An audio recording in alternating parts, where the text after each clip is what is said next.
영양제는 피로 회복에 도움이 되는 영양제랑 영양 고갈을 채우는 영양제 두 가지를 준비했어요. 왜냐하면 이렇게 스트레스를 많이 받으시는 분들, 그리고 피로로 인해서 만성 피로를 앓고 계시는 분들은 많은 영양소가 좀 고갈이 되어 있어요. 그래서 사실은 우리가 영양제를 먹을 때 영양제 먹는 구간이 있잖아요. 이 안에서 적절한 양을 먹으라고 얘기하지만 사실은 스트레스를 만성적으로 받고 있거나 만성 피로를 앓고 계시는 분들이라면 이런 것들을 좀 더 많은 양을 먹어줘야 될 수도 있거든요. 특히 미네랄류, 비타민류 이런 것들이 많이 고갈되어 있기 때문에 좀 추천을 드리려고 하는데 한번 추천드려 볼게요. 첫 번째는 제가 준비한 게 비타민 B군이에요. 일단 제가 약국용 비타민 B군을 추천을 했는데요. 그 중에서도 저는 프루설티아민이 들어있는 제품을 추천하고 싶거든요. 보면은 이게 제가 몇 년 전에 약국용 비타민 B군을 조사해가지고 만들어 놓은 표인데요. 보면은 프루설티아민이 활성염 B1 중에 하나인데 지금 아로나민 골드와 일동 엑세라민 엑소 이 두 가지가 제가 조사할 때는 프루설티아민이 들어있는 제품이었어요. 그런데 왜 프루설티아민을 추천을 하냐면요. 제가 그때 조사를 했을 때 여기 보면은 티아민의 생체 이용률을 증가시키기 위해서 프루설티아민과 같은 지용성 티아민 유도체가 이제 개발이 됐는데 이 프루설티아민이 혈뇌 장벽을 통과하고 근데 벤포티아민은 이 혈내 장벽을 통과하지 못한대요. 그래서 이론적으로 프루설티아민이 뇌까지 티아민을 공급하기 때문에 두뇌를 많이 쓰는 수험생이나 스트레스를 많이 받는 사람이라면 뇌까지 티아민을 공급하는 프루설티아민을 복용을 하는 경우 스트레스 해소에 더 도움이 될 수 있다라고 해가지고 이분 같은 경우 스트레스를 좀 많이 받잖아요. 그래서 B군을 추천을 하되 이런 프루설티아민이 들어있는 B군을 드셨으면 좋겠다라는 생각을 했거든요. 그래서 B군에 프루설티아민을 추천드리고 싶었고요. 그리고 그거 말고 또 추천을 드리자고 하면은 추가로 비타민 C를 추천을 드리려고 합니다. 그래서 이게 지금 순서대로거든요. 이분은 좀 알레르기 같은 좀 식품에도 민감하고 환경에도 민감하고 이런 몸이기 때문에 그리고 그 역치가 매우 낮아져 있는 상태이기 때문에 조금만 뭔가 변화가 생기고 뭔가 자극이 생기면 증상이 또 악화될 수 있어요. 그래서 이분한테 제가 추천드리고 싶은 방법은 제가 지금 영양제를 말씀드릴 테니까 이거를 하나씩 추가해 보셨으면 좋겠거든요. 지금 비타민 B군 먼저 추천을 드렸으니까 지금 말씀드린 비타민 B군 하나 추가를 하시고요. 두 번째는 비타민 C를 추가해 주셨으면 좋겠어요. 비타민 C 같은 경우에는 항산화 효과도 있지만 그것 말고도 항히스타민 효과도 추가로 가지고 있거든요. 그렇기 때문에 좀 알레르기 반응에 있어서 좀 그것을 억제해 주는데 도움이 될 수도 있습니다. 그래서 비타민 C도 추가로 가져가셨으면 좋겠어요. 그리고 추가로 또 말씀드리자면 마그네슘이랑 칼륨도 사실 추천을 드리고 싶거든요. 만성 피로자한테 혈액 검사나 아니면 다른 것들을 뭐 이렇게 검사를 해보면 좀 자주 결핍되는 미네랄 중에 하나가 마그네슘이랑 칼륨이라고 합니다. 아마 이들이 스트레스를 처리하고 하는 데 있어서 많이 쓰였을 수도 있고 많이 섭취를 안 했을 수도 있는데요. 어쨌든 이들이 세포 호흡을 하면서 에너지 생산을 지원하기 때문에 이런 분들한테 일단 에너지 자체가 떨어져 있고 이런 것들이 활력이 좀 떨어져 있는 상태에서는 이런 분들에게 에너지 생산을 지원하기 때문에 마그네슘이랑 칼륨 을 좀 추천하고 싶습니다. 그리고 만약에 마그네슘을 선택하실 때는 제가 마그네슘 추천에서도 킬레이트 마그네슘을 많이 추천을 하거든요. 그래서 비스글리시네이트 마그네슘을 많이 추천을 하는데 만성 피로를 앓고 계시는 분들이라면 그런 킬레이트 마그네슘보다는 유기산염 중에서 말산이나 숙신산 마그네슘이 있거든요. 그런 마그네슘 붙은 게 더 도움이 될 수 있어요. 왜냐하면 이게 크랩스 사이클이라고 있는데요. 이게 보면 세포거든요. 세포 하나의 세포를 크게 확대해 놓은 건데 이 안에는 여러 가지 소기관들이 있어요. 뭐 핵도 있고 단백질 합성해서 이렇게 올라가는 이제 ER도 있고 물질 이동하는 골지체도 있고 잘못 만드는 거 뭐 부수는 라이소좀도 있고 이렇단 말이에요. 그런데 여러분들 들어보셨을 거예요. 이 미토콘드리아라고 에너지를 생산하는 에너지 공장인 이 미토콘드리아가 이렇게 세포에 있단 말이에요. 그런데 탄수화물이나 단백질이나 지방이 이렇게 에너지가 들어오잖아요. 이 물질을, 그러니까 탄수화물, 단백질, 지방 이런 것들을 에너지 ATP로 바꿔주는 게 이 미토콘드리아 안에서 일어나거든요.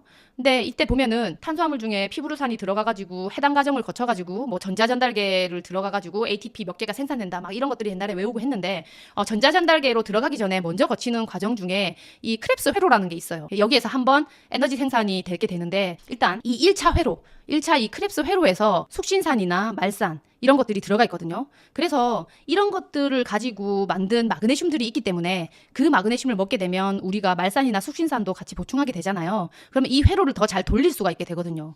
그러니까 마그네슘을 만성 피로자가 선택을 하게 된다라고 하시면은 이런 말산이나 숙신산 있는 마그네슘을 섭취하는 것도 좋을 것 같습니다. 그래서 만약에 찾으실 때 말산 마그네슘 아니면 숙신산 마그네슘을 검색하면 나오니까 지금 이 장군님의 체중을 고려했을 때는 제가 볼 때 체중이 한 77kg니까 하루에 한 600mg까지 가능하거든요. 최대. 하지만 이제 식사로 먹는 양도 어느 정도 있다고 생각하니까 영양제로 보충하는 양이 한 300에서 400 사이였으면 좋겠고, 이거를 하루에 여러 번 나눠서 드셨으면 좋겠습니다. 그러면은 피로 회복이나 에너지 생산에 되게 도움이 될 것 같고요. 특히 자기 전에는 200mg 정도 한번 먹고 자는 것도 좋다고 생각합니다. 그리고 칼륨 같은 경우에는 저는 칼륨 영양제를 따로 섭취를 하진 않는데, 저도 칼륨이 되게 중요하다고 생각하고 저도 많이 먹고 싶은 미네랄 중에 하나거든요. 그래서 칼륨 같은 경우에는 저는 깔라만시를 물에 타서 마시는 거를 좀 권유드리고 싶은데요. 왜냐하면 이분이 탈수 증상도 가지고 있고 하기 때문에, 그리고 이렇게 일을 하다 보면은 물 섭취가 생각보다 잘 안 되거든요. 그러니까 생각이 잘 안 나요. 그래서 아마 장군님도 그러지 않을까라는 생각이 들면서 좀 깔라만시 원액을 좀 타가지고 드시는 거를 평소에 좀 권하고 싶습니다. 그러면 에너지 대사도 좋아지고, 스트레스 많이 받으면 혈관에 칼슘이 침착될 수 있어요. 혈액의 pH 균형이 무너지면서 침착될 수 있는데 칼륨이 또 그것도 막아주거든요. 그래서 여러 가지 좋은 역할을 하기 때문에 저는 이분에게 깔라만시 원액도 좀 추천드리고 싶습니다. 네, 일단 지금 추천드린 거 보면은 비타민 B 활성형으로 가능하면 드시되 프루설티아민이 들어있는 제품을 드시라고 말씀을 드렸고, 그리고 두 번째는 비타민 C 드시라고 말씀드렸고, 세 번째는 마그네슘과 칼륨을 좀 보충하시라고 팁을 드렸습니다. 그리고 네 번째는 이것 말고도 사실 만성 피로자는 미량 미네랄들도 많이 고갈이 되어 있어요. 그래서 대부분 미네랄류가 대사의 스트레스 이런 거 처리하느라 많이 쓰였기 때문에 미네랄도 많이 소모가 되어 있는데요. 특히 이제 아연이나 망간 같은 에너지 대사 효소에 이런 것들이 되게 필수적이기 때문에 섭취를 해주셨으면 좋겠는데, 한 알 한 알 다른 영양제를 섭취하기보다는 저는 예전에 추천드렸는데 미량 미네랄 믹스가 있거든요. 그래서 미량 미네랄 믹스를 좀 드셨으면 좋겠고, 그 중에서 제가 추천했던 표를 한번 보여드리면, 이게 제가 그때 미량 미네랄 조사했을 때 나타난 표예요. 이거 보시면 저는 그때는 미량 미네랄 믹스 이걸 추천을 드렸었거든요. 왜냐하면 제가 그때 모발 미네랄 검사했을 때 수은이 모발에 많이 축적되어 있는 거 보고 수은을 해독하는데 셀레늄이 되게 좋거든요.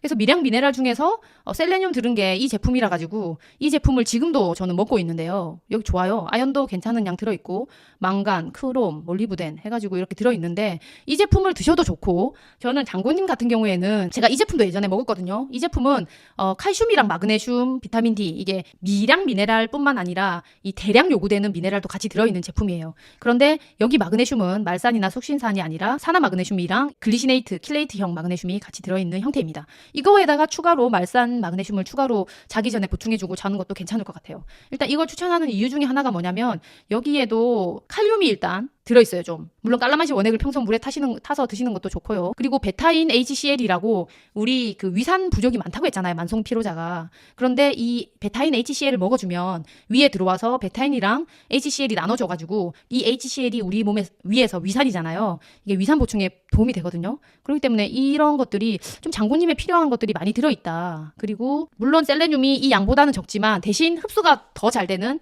아미노산 킬레이트 형태로 들어있다는 점, 이런 거 때문에 좀 이 제품을 추천하고 싶고, 이거 아니더라도 지금 쏜 리서치의 트레이스 미네랄, 이 제품을 저는 추천하고 싶더라고요. 그래서 이걸 먹으면 좋은 게 미네랄류 자체가 어떤 중금속 해독에도 도움이 되거든요. 그래서 만성 피로자가 중금속이 많이 감염되어 있어서 또 추가적으로 더 필요할 수도 있어요. 그래서 이런 독성 미네랄 해독 과정을 이런 다른 미네랄을 통해서 해줌으로 인해서 피로 회복에 도움이 될 수도 있기 때문에, 물론 에너지 생산도 더 좋아지겠죠. 그래서 이걸 좀 드셨으면 좋겠다라고 추천을 드리고 싶습니다. 또 추가하자면 아까 말씀드렸다시피 소화효소, 베타인 HCl 이런 거 좀 점심이나 아침은 좀 괜찮을 것 같고요. 점심이나 저녁 식사 같은 그런 좀 무거운 식사 뒤에 좀 이걸 드셨으면 좋겠거든요. 일단 소화효소랑 베타인 HCl을 먹으면 알러지 증상이 좀 더 감소가 될 수 있어요. 우리가 만성 스트레스나 만성 피로를 가지고 있으면 소화 기능이 떨어지게 되는데요. 그러면 어떻게 돼요, 여러분? 소화가 잘 안 된 음식물이 그냥 장내로 내려간단 말이에요. 그러면은 우리 몸에 이게 소화가 잘 안 된 채로 내려가게 되면 알러지 반응이 훨씬 더 많이 나타날 수 있거든요. 그래서 이런 소화효소나 HCl 같은 거 먹어주면은 알러지 반응 감소에 도움이 될 수 있어요. 그래서 장군님도 영양제를 추천받는다면 저는 소화효소 추가하고 싶거든요. 베타인 HCl 같이 포함해가지고. 그래서 이런 것들도 좀 추천하고 싶고, 그 이외에는 코엔자임 Q10 같은 미토콘드리아 에너지 생산에 도움이 되는 기능장애를 좀 더 극복할 수 있는 그런 것들, 또는 허브로 따지면 아까 질문 주셨는데 아슈와간다나 고트콜라 같은 거 좀 익숙하지 않은 이름일 수 있는데요. 아슈와간다 같은 경우에는 진짜 내가 지쳤을 때, 내가 너무 스트레스 받아가지고 너무 지쳤다고 생각될 때 이거 먹으면 되게 도움이 된다고 하더라고요. 이거는 저도 아직 안 먹어봤는데 제가 받는 영양 수업에 있는 그 선생님이 만성 피로나 이런 거에 대해서 도움이 되는 허브를 소개하셨을 때 본인이 이걸 먹는다. 내가 뭐 수업이나 아니면 이런 스트레스 너무 많이 받아가지고 지쳤을 때 아슈와간다를 먹으면 본인은 되게 효과를 본다라고 말씀을 주셔가지고 나도 이거 한번 그러면 먹어볼까라고 생각했던 영양제 중에 하나입니다. 그래서 아슈와간다가 있고요. 고트콜라 같은 경우에는 검색해보면 한국에서는 혈액순환제로 더 많이 광고를 하고 있더라고요. 근데 고트콜라는 카페인 계열은 아니지만 내 정신을 더 이제 명료하고 기억력을 향상시키는데 도움이 되는 허브예요. 그래서 이게 영양제로 나와 있고 이런 고트콜라를 좀 아침에 먹어주면은 지금 커피를 하루에 한 잔 이하로 안 마실 때도 있고 가끔 한 잔 마실 때도 있다고 하셨는데